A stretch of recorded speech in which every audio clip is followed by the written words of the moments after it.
think Mark News about ready to jump in that cockpit. We're joined by Mark Hackett, pilot and CEO of Richmond Aviation. Good to see you, sir. So Mark brings up a pretty good point that there's a shortage, but there at least is a plan to deal with this, right? Well, we always have a plan. It's not necessarily if everybody wants to jump on board with that plan, right? But there is a shortage. I think it's more of a pay shortage than a pilot shortage, to be honest with you. But nonetheless, their pilots need to get in the flight deck, and there's no better time to become a pilot than today. So when you say there's a pay shortage, I have friends that are pilots, and some make a lot of money, and others seemingly don't. It seems to be a pretty diverse range of pay. Is that what you're referring to?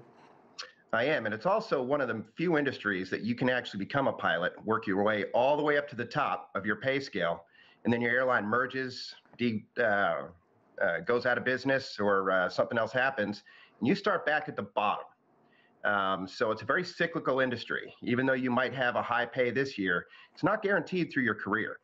There's medical issues as well. Making it to the age of 65 or making it to the age of retirement, mandatory retirement, is tough nowadays. I myself lost my medical about 4 years ago, so I was forced out of the flight deck.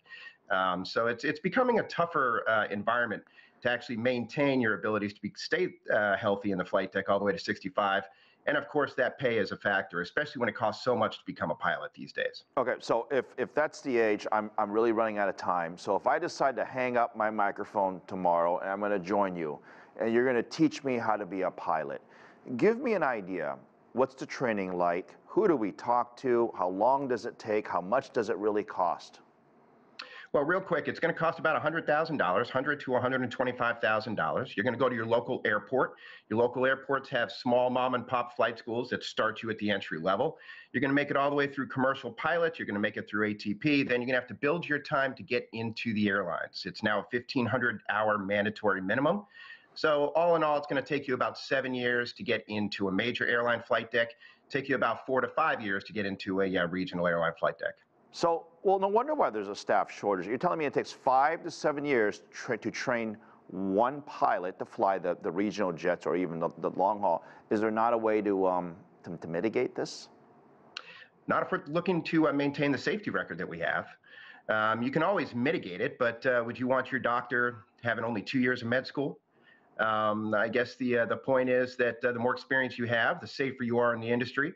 And the way to mitigate this shortage right now is to incentivize pilots, to incentivize quality of life enhancements, not take them away, not fight for them in court and bankruptcies, which we've seen since September of 2001. And that's what they've done to the industry, and they're just reaping that reward right now. There was some talk, as I read earlier, of perhaps extending the retirement age or allowing more flexibility for those who may want to work, say, part-time rather than full-time. Are those possible solutions?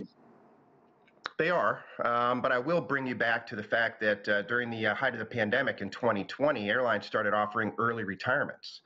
And I think they were very surprised. A lot of pilots were going to grab those and take them and run. I don't think they expected the industry to recover quite as fast as it has now. But now we're back in that shortage. It's rearing its ugly head, and you know, the industry can't fly the flights, and if they can't fly the flights, they can't make money. Right. So we have the shortage of pilots. It just, something doesn't make sense to me in the sense that I know so many people that would love to be a pilot, or they dreamed of being pilots. There cannot be a shortage of demand. Well, yes and no.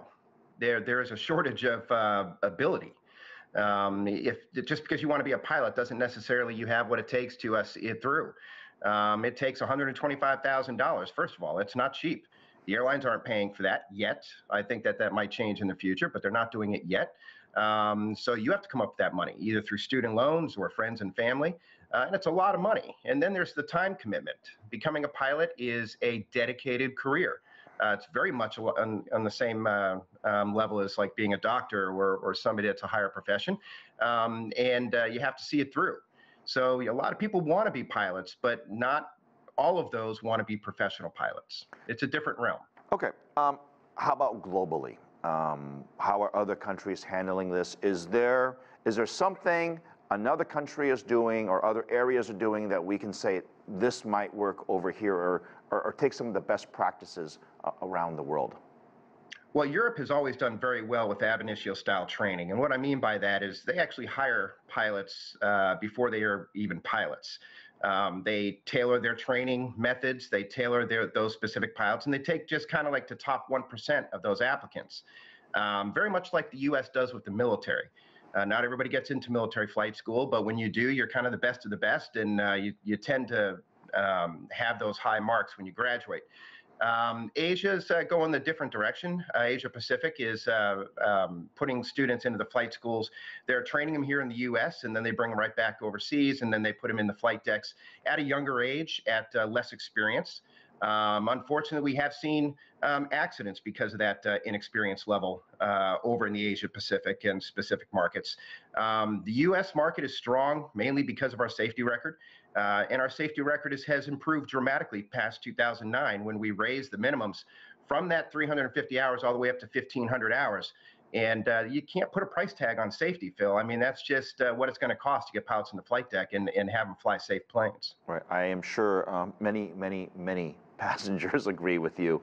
Mark, thank you very much, pilot and CEO of Richmond Aviation, helping us better understand and maybe teaching us how we can be a pilot too, if that's in your offering. Thank you very much. Now, over in China, the COVID restrictions